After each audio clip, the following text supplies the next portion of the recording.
est 20 h à Abidjan. Bonsoir à tous. Voici les titres de l'actualité de ce mercredi 21 mars. À la une ce soir, les sénatoriales. Aujourd'hui, mercredi 21 mars, troisième jour de campagne. Le terrain est occupé pour convaincre le maximum d'électeurs avant la fin de la campagne demain jeudi. Les temps forts à l'intérieur du pays dans ce 20 h.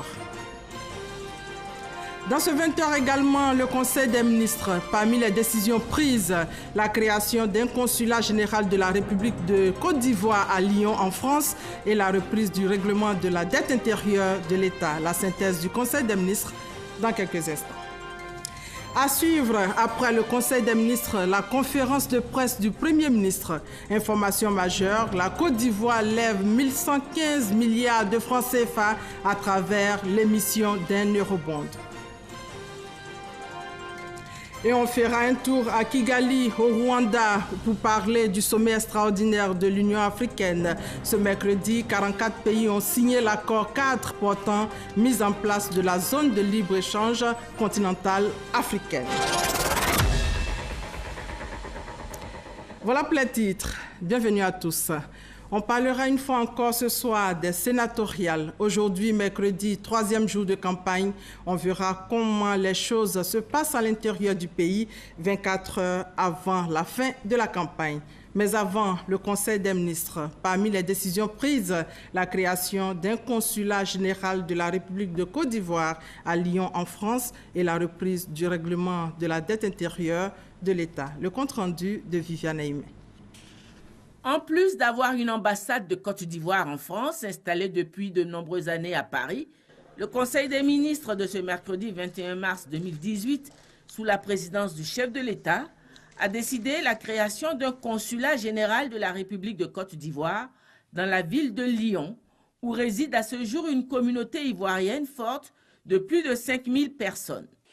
La création de ce consulat répond au besoin d'assurer une gestion plus efficace, plus rationnelle, plus proche de la diaspora ivoirienne en France.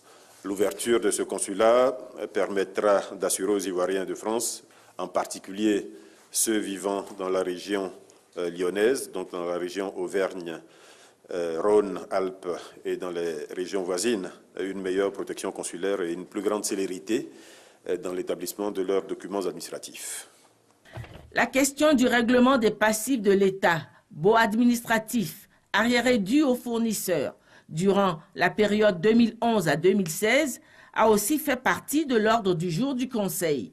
Selon l'audit commandé par le gouvernement sur le montant de 362 milliards 28 millions de francs qui a été validé, l'État a déjà réglé le montant de 71 milliards 16 millions de francs. Reste le règlement de 291 milliards 12 millions de francs. Le Conseil a décidé d'apurer le solde des passifs validés, soit 291,12 milliards de francs CFA, sans décote, par titrisation sur 5 ans à compter de l'année 2018. Aussi, le Conseil a instruit les ministres chargés des Finances et du portefeuille de l'État à l'effet de poursuivre et d'achever dans les meilleurs délais les audits relatifs à un certain nombre d'autres passifs, notamment les baux administratifs, les passifs de la SOGEPIE notamment, les créances à déclarer par le BNET, tout cela en prenant en parallèle des mesures appropriées afin d'éviter la reconstitution de nouveaux passifs. Le prix de l'électricité va-t-il subir une augmentation, comme le laisse entendre la rumeur?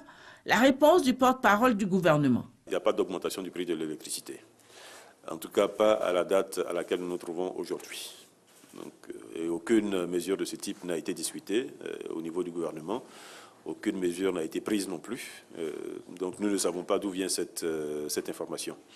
Le porte-parole du gouvernement est aussi revenu sur l'opération d'identification des abonnés de la téléphonie mobile actuellement en cours. La date limite est effectivement fixée au 31 mars. Donc le 31 mars, les personnes qui ne seront pas identifiées risquent malheureusement de se voir mises en restriction d'appel.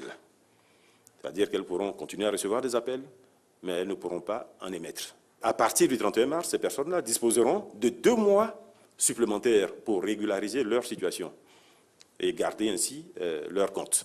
Si dans les 2 mois qui vont venir après le 31 mars, ces personnes-là n'ont pas régularisé leur situation, évidemment, la sanction ensuite, c'est la coupure définitive et la perte du numéro.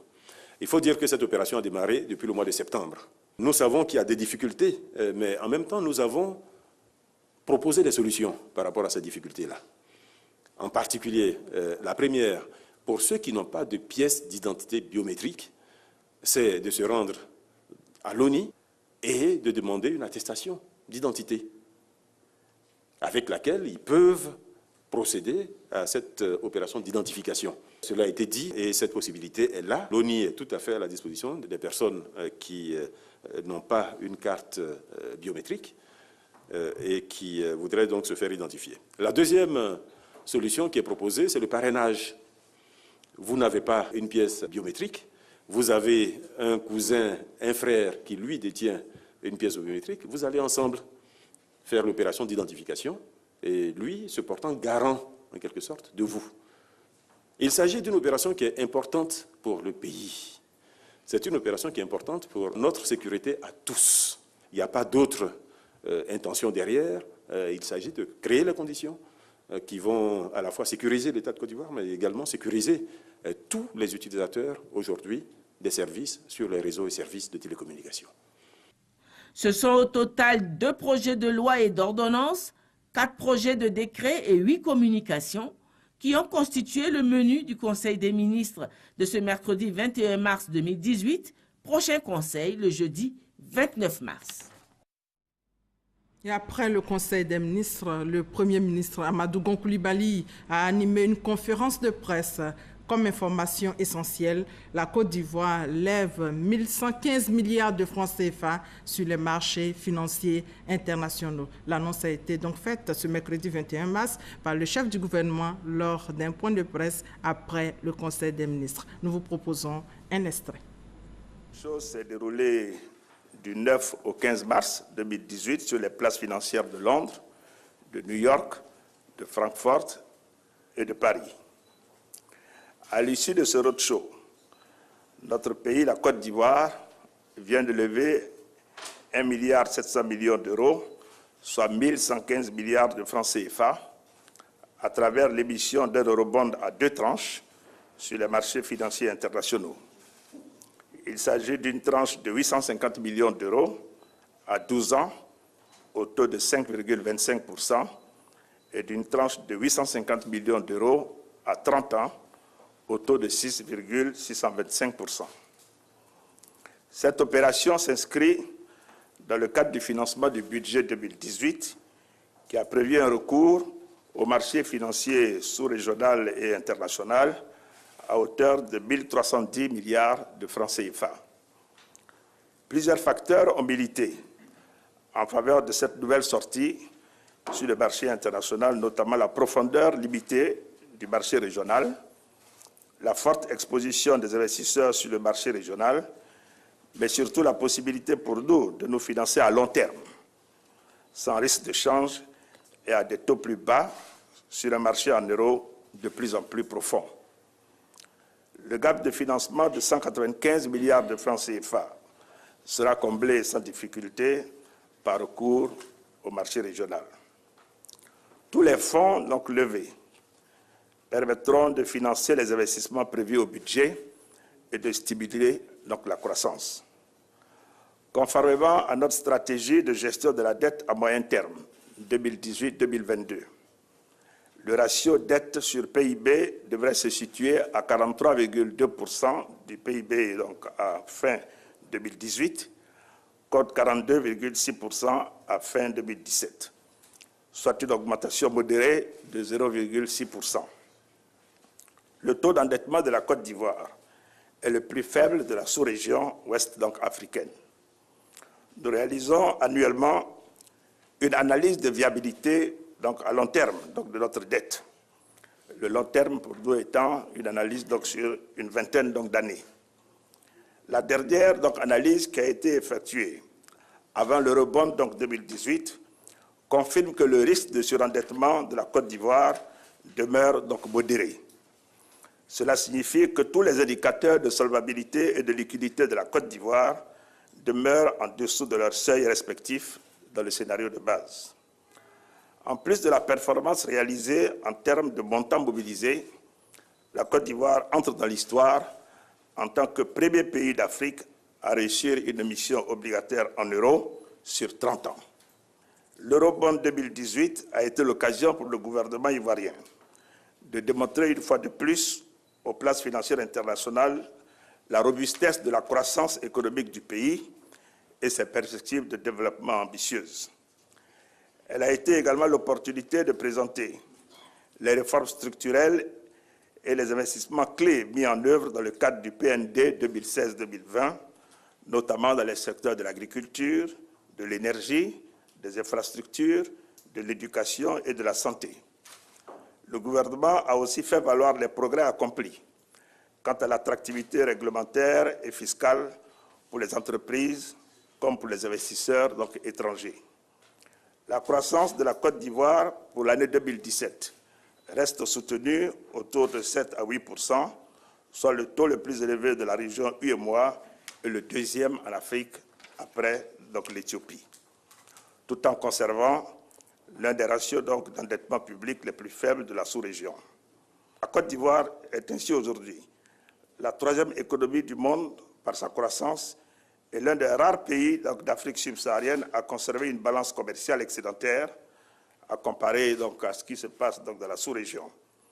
Elle a connu un important progrès en ce qui concerne notre PIB par habitant, ceci depuis 2012, pour atteindre aujourd'hui, au niveau du PIB par habitant, un seuil de 1 600 $.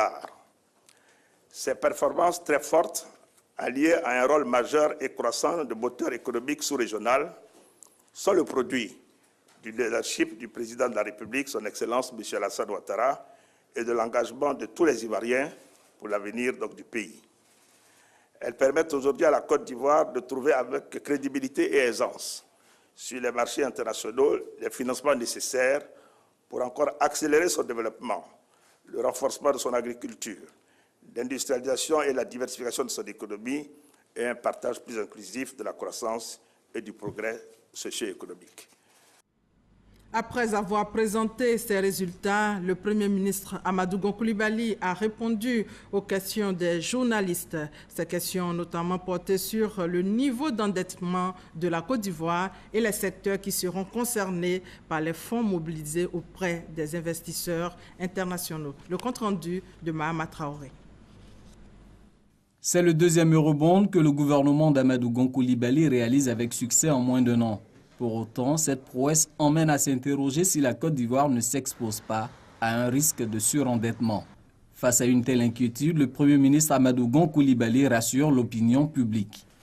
Comme un ménage qui, pour l'acquisition d'une maison, va apporter ce qu'on appelle une avance, un élément qui est l'apport personnel, et va recourir auprès d'une banque pour financer le coût de sa maison, s'endetter pour financer des biens que vous allez acquérir et que vous allez exploiter sur du long terme est une chose normale, que ce soit dans la vie des individus ou dans la vie des nations. Tous les pays du monde, pour se développer, pour faire des infrastructures qui sont des infrastructures dont l'exploitation par les populations se font sur le long terme, s'endettent, tout cela est normal. Donc, il ne faut pas que le fait de s'endetter soit vu comme étant un problème. S'endetter fait partie intégrante de, je dirais, la vie et de la gestion économique d'un pays. Le stock de la dette sur la richesse qui est le PIB ne doit pas excéder 70%. Ça, c'est la norme au niveau de l'UEMOA. Nous, en tant que Côte d'Ivoire, nous sommes aujourd'hui à 42,6%. À la fin de l'année 2018, nous serons donc à un peu plus de 43%, donc il y a une augmentation de 0,6%, ce qui est une augmentation qui est modérée. Deuxièmement, les bailleurs mesurent également la soutenabilité de la dette par un autre critère qui est le service de la dette ramené aux recettes fiscales, c'est-à-dire vos recettes propres. On voit le service de la dette, ce que vous aurez à payer annuellement au niveau de la dette, on les ramène à vos recettes propres, donc les recettes fiscales. sur ce critère aussi qui est extrêmement important. Donc nous sommes en deçà donc, du seuil qui est de 18% fixé donc, avec le Fonds monétaire international. Donc je voudrais vous dire que sur tous les critères de viabilité de la dette, notre pays aujourd'hui respecte l'ensemble des normes. Et donc l'endettement que nous faisons est un endettement pour financer des investissements importants qui eux-mêmes vont soit générer la croissance qui permet au pays de devenir encore plus riche, et c'est grâce à cette richesse supplémentaire que nous allons rembourser la dette. Donc il n'y a pas de problème de solvabilité. 1,7 milliard d'euros, soit 1115 milliards de francs CFA ont été mobilisés lors de cet Eurobond 2018. Ce montant va permettre de financer d'importants projets de développement. Le président de la République et le Conseil avaient annoncé un important programme d'investissement dans le secteur de la santé. Je me souviens encore que ce programme a été évalué à près de 577 milliards de francs CFA. Donc, un des éléments importants pour la part de l'année 2018 de ce programme sera donc de financer, je dirais, ce programme sur les ressources de l'eurobond. Nous avons aussi, vous le savez, l'école pour tous, qui est un programme important qui nécessite des investissements importants. Il y aura la contrepartie de beaucoup de grands projets d'infrastructures. Vous avez le 4e pont d'Abidjan qui sera financé par la BAD, mais la Côte d'Ivoire a une contrepartie à ce financement. Donc cet élément aussi sera pris en compte dans le cadre de cet eurobond. Vous vous souviendrez aussi de l'engagement du président de la République de faire en sorte que tous les villages qui ont plus de 500 habitants soient électrifiés. Nous avons aussi une contrepartie et une part nationale dans le cadre de financement de cet investissement important d'électrification au niveau du pays. La réussite de cette opération d'eurobond traduit une fois de plus l'intérêt que suscite la Côte d'Ivoire auprès des investisseurs internationaux. Nous sommes allés uniquement sur le marché de l'euro pour nous rendre compte que non seulement ce marché était liquide profond, mais que nous pouvons émettre à long terme. Et ce long terme, je veux vous le dire, c'est l'expression d'une confiance extrêmement forte des investisseurs internationaux dans la Côte d'Ivoire. Dans ces chiffres, au plan économique, dans ces institutions, la confiance dans le pays et en son avenir. 1115 milliards de francs CFA récoltés sur les 1310 milliards recherchés sur les marchés financiers pour financer le budget 2018. Pour les 195 milliards restants, le gouvernement prévoit de recourir au marché financier sous-régional. Le vice-président, lui, se trouve au Rwanda depuis hier. Daniel Kablan-Duncan est dans le pays dans le cadre du sommet extraordinaire de l'Union africaine. Comme information, ce mercredi, 44 pays ont signé l'accord cadre portant mise en place de la zone de libre-échange continentale. C'est un engagement fort des dirigeants africains pour le développement des échanges intra-africains et la création des conditions d'un vaste marché. La zone de libre-échange continentale africaine est l'un des projets phares de l'agenda 2063. C'est la vision à long terme de l'Union africaine. Nous y reviendrons avec notre envoyé spécial Awa Touré dans nos prochaines éditions. Moins connue que le parc national du Banco, mais 3 fois plus grande, la forêt d'Anguédédou. C'est le poumon vert de la ville d'Abidjan. À l'occasion de la Journée internationale des forêts, nous vous proposons en image de découvrir cette forêt, son importance pour les Abidjanais et surtout les menaces qu'elle subit. En santé, les bébés siamois nés au CHR de Mans sont arrivés en cours de journée à Abidjan. Les sœurs siamoises sont prises en charge au service néonatal du CHU de Yopougon. Cet après-midi, la ministre de la Santé, Raymond Goudou-Kofi, leur a rendu visite. Ouvrons maintenant le chapitre politique avec le lancement de la tribune les jeudis du RHDP. C'est une tribune d'information et de promotion des actions du gouvernement. Hervé Blé. Les actions du président de la République, son Excellence M. Alassane Ouattara et de son gouvernement au profit des Ivoiriens sont indénombrables et méritent d'être mises en valeur aussi. Cette plateforme de promotion des grandes actions du gouvernement est à saluer. La plateforme en question est dénommée les jeudis du RHDP. Sa mission, vulgariser les actions gouvernementales, les rendre visibles au niveau national et international. La Côte d'Ivoire revient de loin. Renaître ainsi de ses cendres est une prouesse du gouvernement sous la houlette de son Excellence, M. Alassane Ouattara, qui mérite d'être su. C'est cela les avantages tangibles de la cogestion fraternelle du pouvoir par les partis membres du RHDP. Les jeudis du RHDP, la tribune voit le jour à l'initiative de la présidente du RDR. Elle est pilotée par le secrétariat général délégué chargé de la vulgarisation des actions du gouvernement. Les jeudis du RHDP ont pour ambition de renforcer d'abord notre cohésion. Il s'agira d'expliquer les bénéfices directs et indirects, ainsi que les impacts des actions du gouvernement sur la qualité de vie de l'ensemble des populations vivant en Côte d'Ivoire.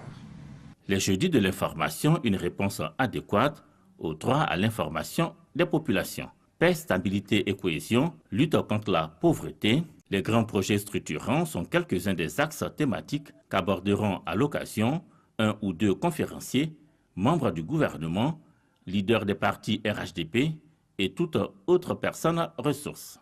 Depuis maintenant 7 ans que le RHDP est aux affaires, la Côte d'Ivoire a connu un bond significatif à tout point de vue. Beaucoup de défis ont été relevés. Ceci a été possible grâce à l'union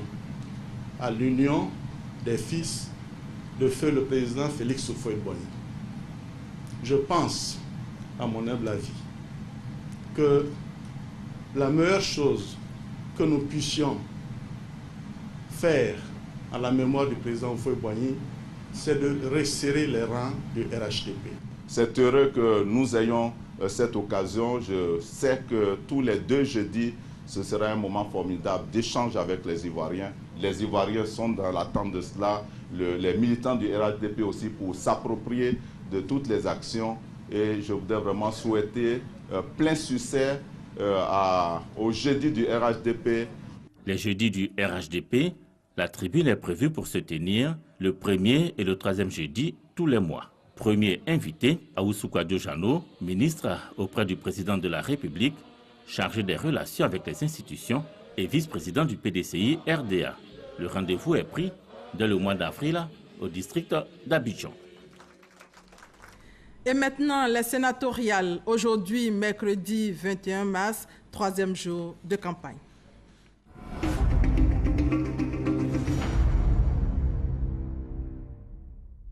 On commence tout de suite par la liste RHDP du Poro avec Patricia Oumou et Tia.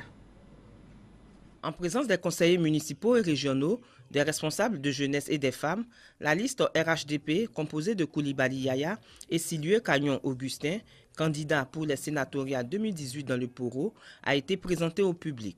Selon eux, dans un esprit de paix, de cohésion et de fraternité, ils partent en RHDP. Lorsqu'on est candidat, on est censé connaître la région donnée, parce qu'il s'agit de travailler avec les grands électeurs eux-mêmes qui ont été élus par la population. Et tous les projets qui vont certainement être exécutés par les collectivités territoriales, ces projets, disent les sénateurs, ont aussi le devoir d'accompagner ces collectivités afin que ces projets soient des projets fiables et dignes de la Côte d'Ivoire nouvelle et prospère. Au nord, nous avons quand même une culture.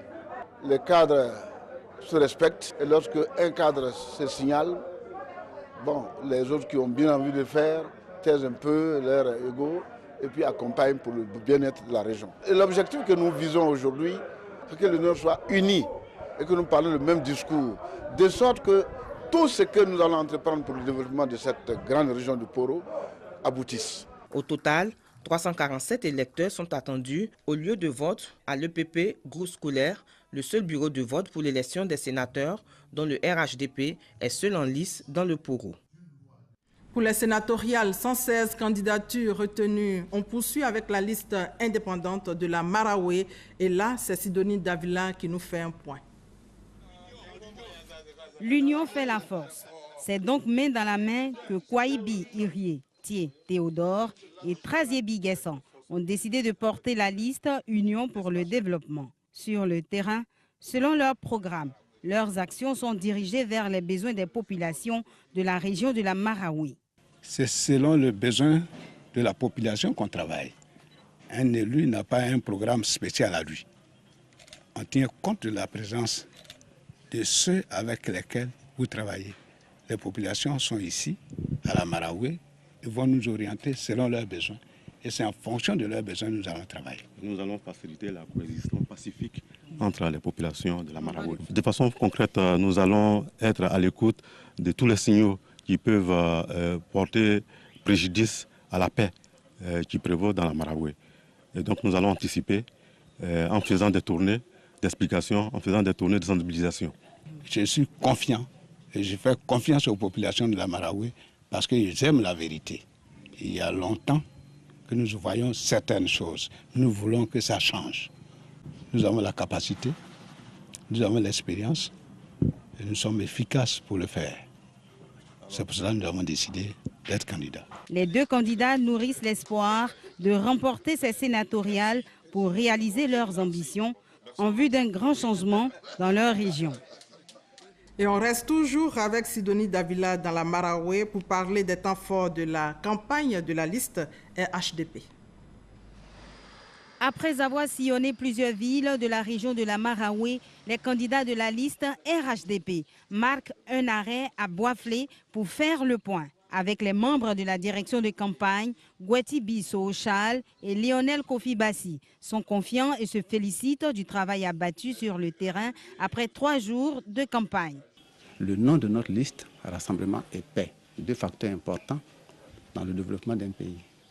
Quoi de plus normal que nous nous inscrivions dans ce schéma et nous donner le maximum de chances au niveau de la Marawi pour briguer le suffrage de nos électeurs. D'autant plus que la Marawi elle-même, par sa diversité, a besoin de rassemblement et de paix pour son développement. Et lorsque nous serons élus, nous allons nous inscrire dans le cadre fixé par la loi, à savoir la défense des intérêts, n'est-ce pas, des conseils municipaux et régionaux. Nous sommes portés candidats pour les élections sénatoriales pour tout d'abord protéger le programme du président de la République à l'Assemblée du Sénat et aider nos différentes communes et régions dans le développement de la Marawi. Motivée à bloc pour gagner, l'équipe du RHDP a déployé tous ses membres dans toute la région à la conquête des électeurs. Et justement, les électeurs, il faut le rappeler, sont les maires, les députés, les conseillers municipaux, les conseillers régionaux. Ils sont estimés à 7000. La campagne maintenant dans la région du Tchologo avec la liste RHDP. C'est un reportage de Patricia Oumou-Etia. Pour Bakari Ouattara, enseignant-chercheur, et Sanogo Bakari, boulanger-pâtissier, tous deux de la région du Tchologo, candidats RHDP pour les sénatoriales 2018. Leur objectif est d'apporter l'union, la paix et le développement aux populations du Tchologo. Le message, c'est de solliciter tous les conseillers municipaux et régionaux ainsi que les députés de la région du Tchologo à venir massivement voter notre liste. Il faudra que tous les habitants de la région de Tchologo comprennent que le Sénat est une nécessité, c'est une vision du président de la République Alassane Dramane Ouattara et tout le monde doit adhérer à cette vision-là parce que nous pensons que cela y va pour l'évolution de la démocratie en Côte d'Ivoire. Nous pensons que c'est une vision à laquelle tout le monde doit adhérer. Absolument, parce que là nous pensons que nous sommes dans la région de Tchologo où quand même sont issus les grands leaders de ce pays, en l'occurrence le président Alassane Dramane Ouattara et le président de l'Assemblée nationale, Soro Guillaume, auquel nous associons le ministre Ibrahim Tiéné Ouattara. Et nous pensons que la population doit donner l'exemple de cette cohésion nationale. La rencontre d'échange d'informations et de sensibilisation relative aux élections sénatoriales a rassemblé les leaders d'opinion et les responsables locaux. Ils ont sensibilisé à une campagne apaisée. 192 électeurs sont attendus le jour du vote au lycée moderne de Ferké. Dans l'Agnébi-Tiassa, la liste indépendante de la région tente de convaincre les indécis. Et là-bas, c'est notre reporter Manguivé qui revient sur les temps forts. Union, responsabilité, développement. La devise de la liste conduite par les candidats Ekissi Béou et Amo Ekissi Hyacinthe. Les deux hommes disent bien connaître les véritables préoccupations des populations de l'Agné-Bitsiassa. Nous sollicitons le suffrage du collège électoral parce que nous voulons travailler pour notre région et pour la Côte d'Ivoire. Donner l'exemple d'une bonne gestion, faire des interventions crédibles qui puissent amener la commune à avoir beaucoup d'avantages. Les atouts qui militent en notre faveur, nous sommes deux. C'est d'abord, nous avons un programme assez cohérent. Et nous sommes à la hauteur de l'enjeu. Moi, je connais bien la collectivité puisque je suis moi-même conseiller municipal. J'ai à ma droite monsieur le maire Ekissi d'Azagué qui connaît un peu ce que c'est que la gestion d'une mairie.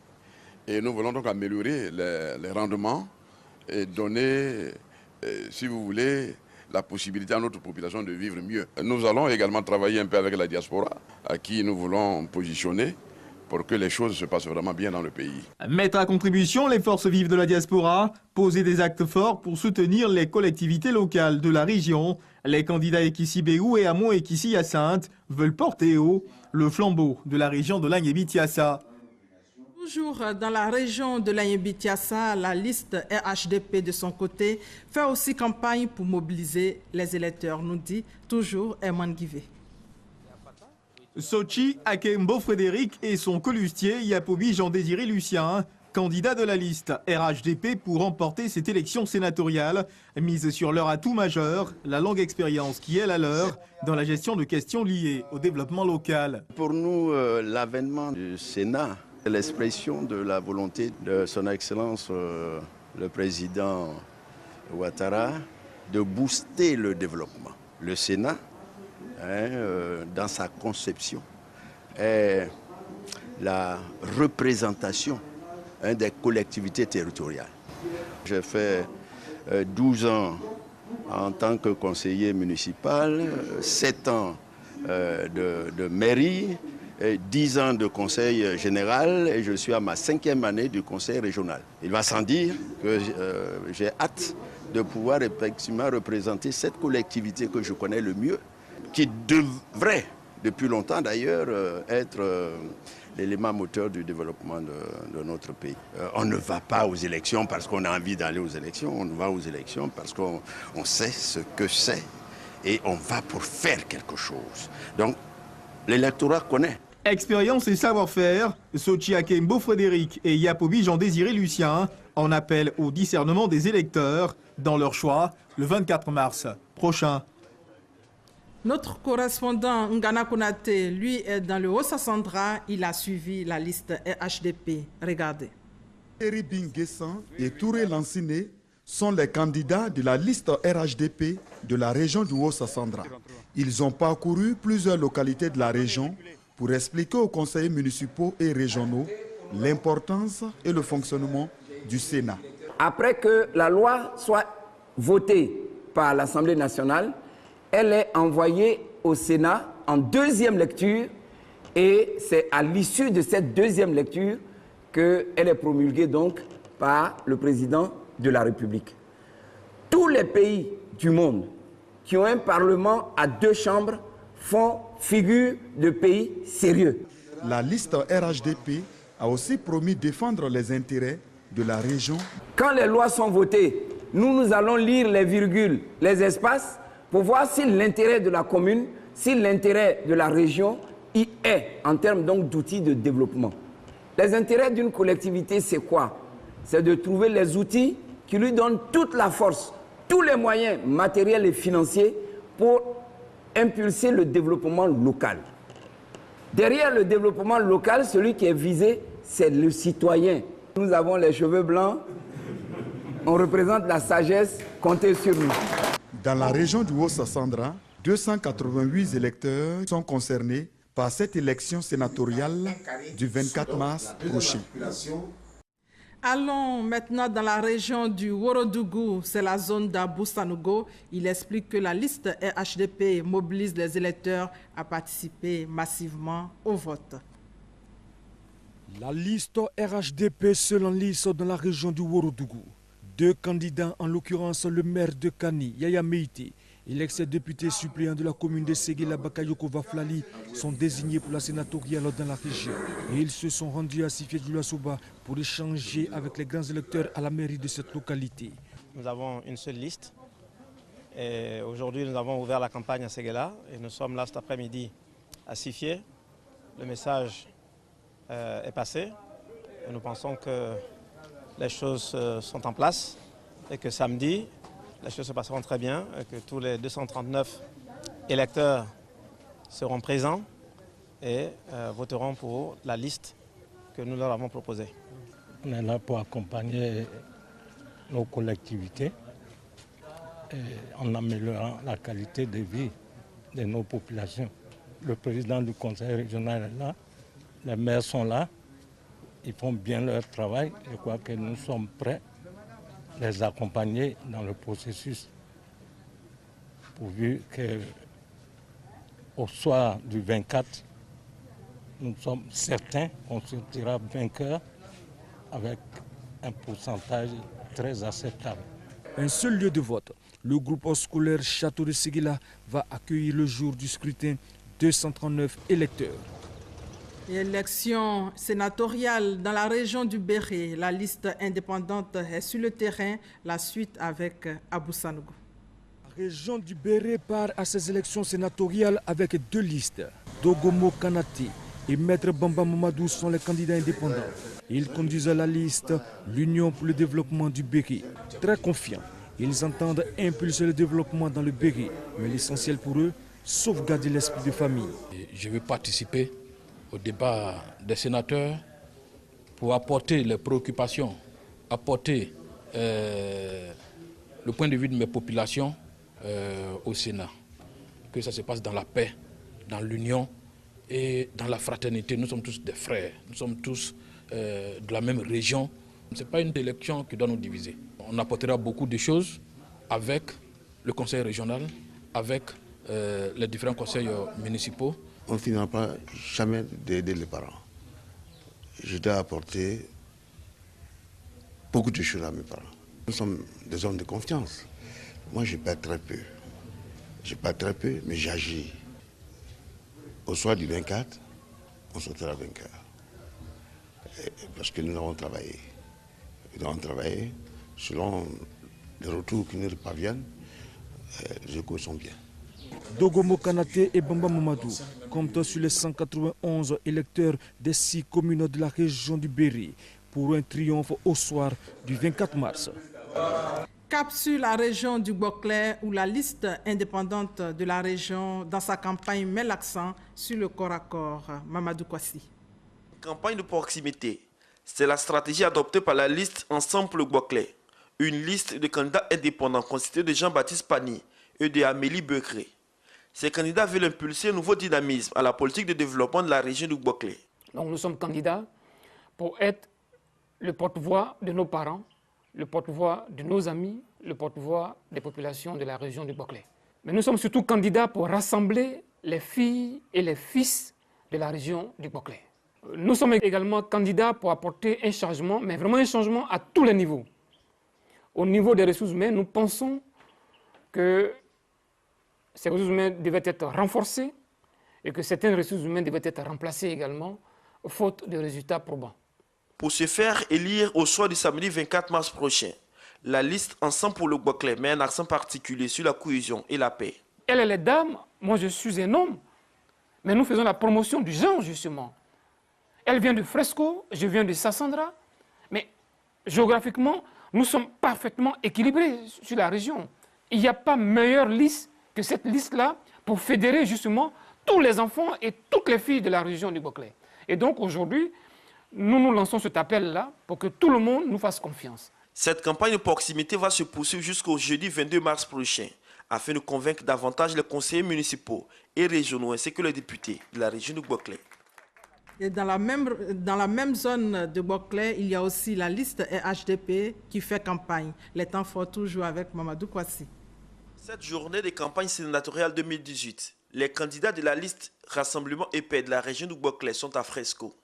Les candidats Kragbe Yvan Serge et Gilles Niapi, assistés du coordinateur régional du RHDP, échangent avec les conseillers municipaux et régionaux de la ville du Fresco.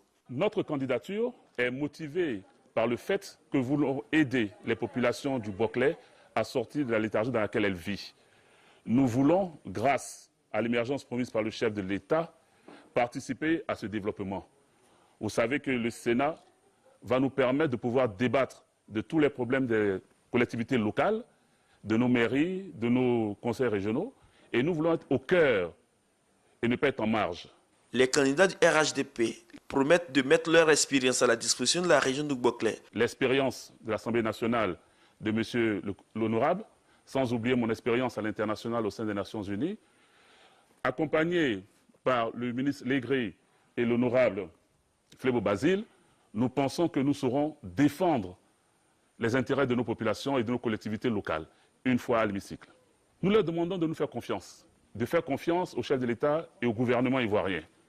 Nous leur demandons de bien réfléchir et de savoir choisir, parce que nous ne voulons pas que Fresco rentre à reculons dans l'histoire. C'est un collège électoral d'environ 80 électeurs qui va désigner à Sassandra les 2 sénateurs de la région du Boclé. Campagne sénatoriale dans la région du Bunkani, la liste RHDP invite les électeurs à participer massivement au vote, nous dit Serge Kolia. Goro Ien, candidat RHDP dans le Bunkani, consulte au quotidien le listing des 142 électeurs. Depuis l'ouverture de la campagne, rencontres et échanges téléphoniques meublent ses journées. Ce matin, il rend visite à Yen Sinabari, conseiller régional, secrétaire départemental du RDR et ancien secrétaire général du PDCI à Bouna. Ma stratégie est très simple. C'est de porte à porte. Et ce qui m'a facilité, c'est que le conseil régional et les mairies sont du RHDP. Donc je crois que c'est déjà un acquis.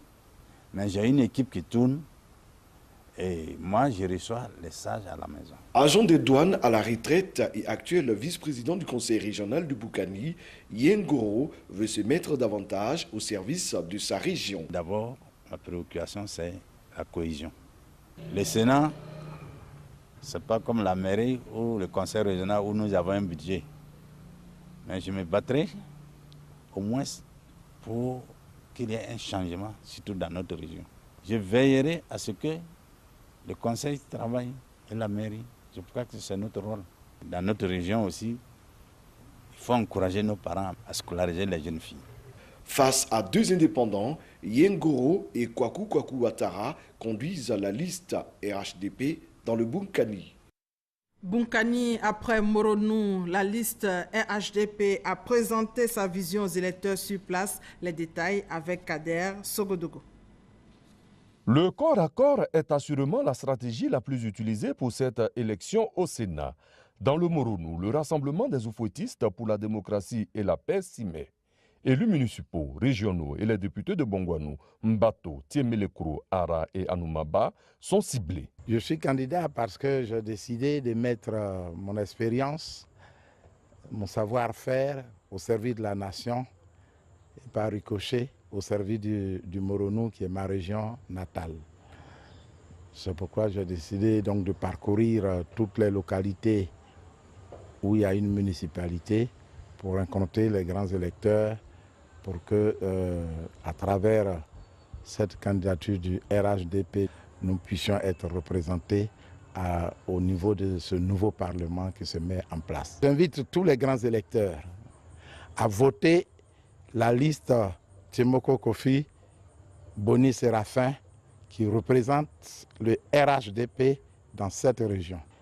Nous les invitons donc à voter samedi, qu'aucun ne reste chez lui, que tout le monde se déplace pour aller voter.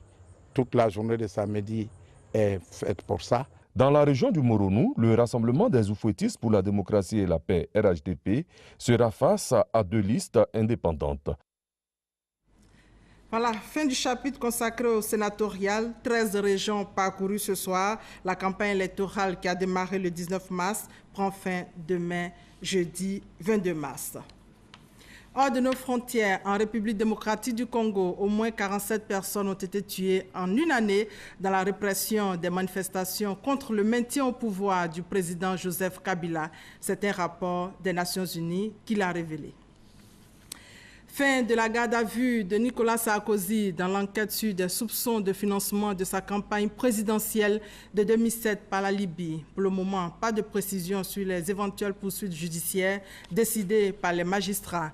L'ancien président français, qui a toujours rejeté ces accusations, peut être remis en liberté, présenté à un juge en vue d'une éventuelle mise en examen ou convoqué ultérieurement.